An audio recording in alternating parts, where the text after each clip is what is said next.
ఆ బిడ్డలకి అన్నం పెట్టు యేసయ్యా. ఆ బిడ్డలు ఆకలితో ఉన్నారు యేసయ్యా అని కన్నీరు కారుస్తూ ఏం చేస్తుంది?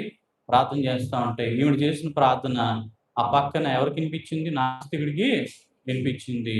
ఈ పిచ్చావిడకి దేవుడు లేడు, దెయ్యం లేదు, ఏమీ లేదు అసలు.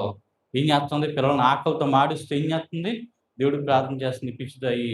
ఈరోజు నేనే వంట చేసి ఈళ్ళకి ఏం చేస్తాను? అక్కడ పెట్టేస్తాను. ఈవిడ తినిన తర్వాత ఆ పిల్లలకి దేవుడిచ్చాడని చెప్పినప్పుడు నేను హేళన చేస్తాను అనుకోని, ఆ ఇంట్లో వండినటువంటి అన్నము, కూర, పప్పు అన్నీ తీసుకొచ్చి ఏం చేశాడు? ఆ డోర్ దబా దబా కొట్టేసి అక్కడ పెట్టేసి ఎళ్ళిపోయాడు ఎవరు లేనట్టుగా. అప్పుడు ఆవిడ ఓపెన్ చేసేసరికి ఏముంది? ఆ తల్లికి, ఆ పిల్లలకి పెట్టే అన్నము ప్లేటులతో అక్కడ ఉంది. అప్పుడు వారికి గబగబా "అరేయ్! దేవుడు అన్నం ఇచ్చాడురా" అని చెప్తుంటే ఆ కిటికీలోంచి ఏం చేస్తున్నాడు అతను? చూస్తా ఉన్నాడు. చూడు ఆ పిచ్చిది ఏమంటుంది?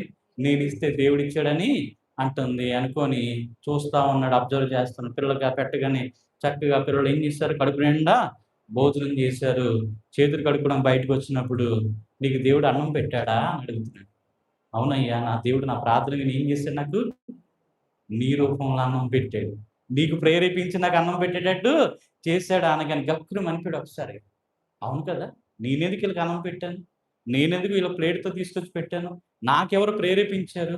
ఆళ్ళ ప్రార్థన నేనెందుకు ఇనాలా? నేనెందుకు స్పందించాలా? నేనెళ్లి ఏం చేయాలా? టెస్ట్ చేయాలని ఎందుకు పెట్టాలా? ఈరోజు ఎవరు తెలుసుకున్నాడు అంటే, ఒక నాస్తికుడు దేవుడున్నాడని తెలుసుకున్నాడు. నిజమే కదా! ఆవిడ చేసిన ప్రార్థనకి నాస్తికుడైన నా మనస్సే కరిగించి, వాళ్ళకి అన్నం పెట్టేటట్టుగా దేవుడు చేస్తున్నవాడు గొప్పవాడు అని గొప్ప సాక్ష్యము